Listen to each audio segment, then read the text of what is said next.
Yes, abakunzi b'amafilme ndundi, abakunzi ba Fanny Lavine, abakunzi ba Nsoro, eka ndetse n'abakunzi ba filme iseri yiswe Umupfakazi. Umupfakazi ni imwe mu maseri ndundi yakunzwe cyane, amaseri nga mu Burundi yakunzwe gose n'abakunzi b'amareresi, abakunzi ba filme. Iyo seri mugabo haraheze igihe itariko iraboneka nkuko vyahoze iboneka cyane ku bwinshi, ariko unye biboneka yuko igisigaye igenda yikwega mu kuboneka. Arabagiye baza ati mbega vyagenze gute, ni kihe kibazo gisigaye gihari hagati ya Fanny Lavine na timu yiwe, harimwo twavuga nk'aba Nsoro the Hero Real Boy. Mbega ni iki kiratuma iyo reresi, iyo ubwo rukirukirane rw'iyo reresi Umupfakazi ruteba? Coba caratumye abafana benshi bamwe abandi ati mbega vyagenze gute, habaye ingorane mwarayihevye bimeze gute?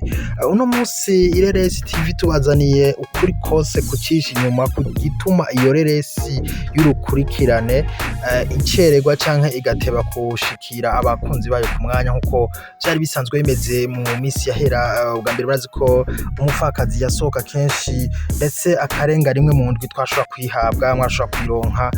None unye niye ntambaye nyamukuru, niye ngorane isigaye ituma iyo reresi icererwa ukuraho. Nico gituma twabazaniye uno musi ukuri kose kugira ngo mukumenye, haveho ibintu vyo kuguma muvuga canke mubwirana canke mubwirwa ibihuha canke amakuru atariyo. Na cyane murazi ko abantu benshi ku mbuga ngurukana bumenyi nka ku rugo rwa Facebook baragenda benshi ibintu atari byo bagashiramwo ibintu byo biyumvira uko nyene bagacagenda bakabitangaza, abantu gasanga ariko babwirwa inkuru zitarizo, abantu gasanga ariko barazimizwa, abantu gasanga ariko barahendwa. Ariko ireresi twaraje ngaho kugira ngo tubabwire ukuri kose k'abakinyi b'amareresi hano mu Burundi, ukuri ubuzima bayemwo, ububeshi, showbiz, ibwirasi, n'ibintu byose ubwiyorobezi. Eka ntacyo tuzobasigariza inyuma abakinyi b'amareresi hano muri industry ya Buja Flavor cyane abakinyi ba filme ndundi. So rero tudatevye tsiriwe turacajya none ngo tubicisha amajambo.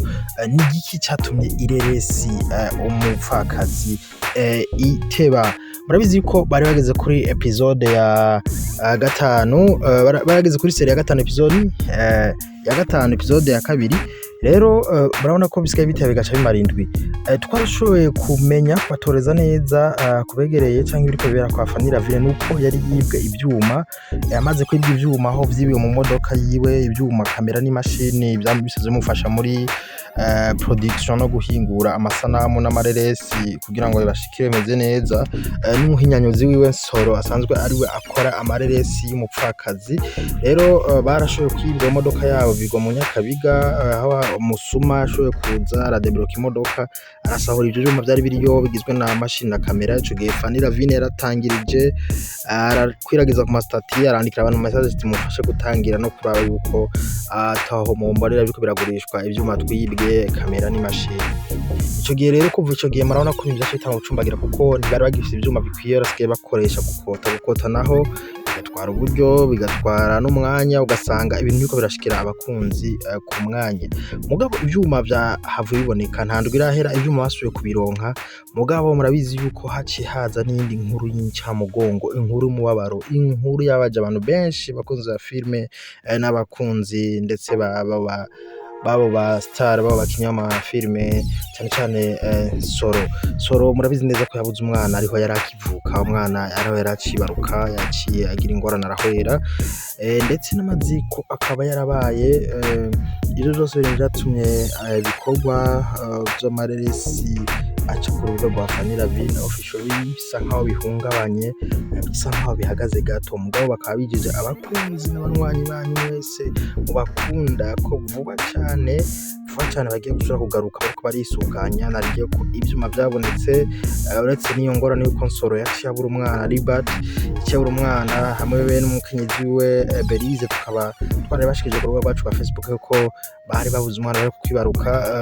Ibisigaye bariko baritunganya bavuga ati vuba cyane tugiye gushobora kubaha ireresi y'urukurikirane Umupfakazi tudahagarika nkuko vyahoze na mbere, kuko ni ireresi yakunzwe cyane, ireresi ronka abantu barenga 40,000 bayiraba.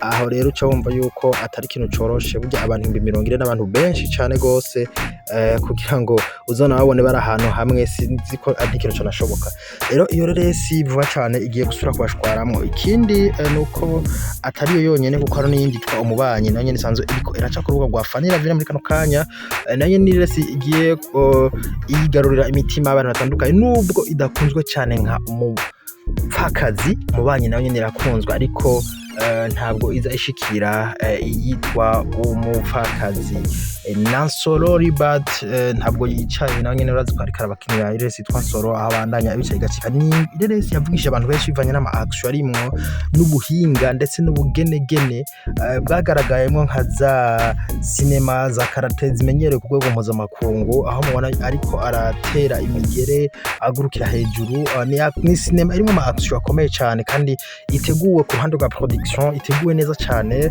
ni reresi novuga yuko yatangaje benshi bivanye n'ama action arimwo kuko mu by'ukuri hano iwacu murazi ko ivyo bintu ntabwo byari bimenyerewe kuko benshi baramenyera amareresi y'inkondo n'ibindi ariko ntabwo bwabone amareresi y'imigerere imiguruko nk'ijya nkuko Nsoro bat yazibishiriya ahabona rero mubandanye mudukurana ku rubuga rwacu ndabutse ko vuba cyane hano nyene kuno rubuga rwacu zaraca ko amafilme y'urukurikirana ama episode adasanzwe azoshobora kubaryohera nk'abakunzi b'amafilme y'u Burundi ndagusaba rero ugira subscribe ukaba utarayigira ugira subscribe hama ushobora no gutanga ino link kugira ngo n'umugenzi wawe uzi ko ndutureresi azoronka amareresi twabyo ko agiye kuzaraca ko ngaha yongere aronke n'amakuru y'abakinyi b'amareresi amakuru abastare mu buzima bayemwo muhira imbere ya kamera inyuma ya kamera n'ibyabo ko byifashe inkuru nakubwiye kandi z'ukuri atari ububeshi canke ibinyoma byose bizo biraca ngaha kuri no channel ya YouTube ya ireresi rero ndagusaba kora subscribe ukore share tubwire no muri comments ku bintu byifashe cyangwa utubaze amakuru y'umukinyi wese wifuza akinireresi tuje tuyakuzanira byihuse naho butaha murakoze.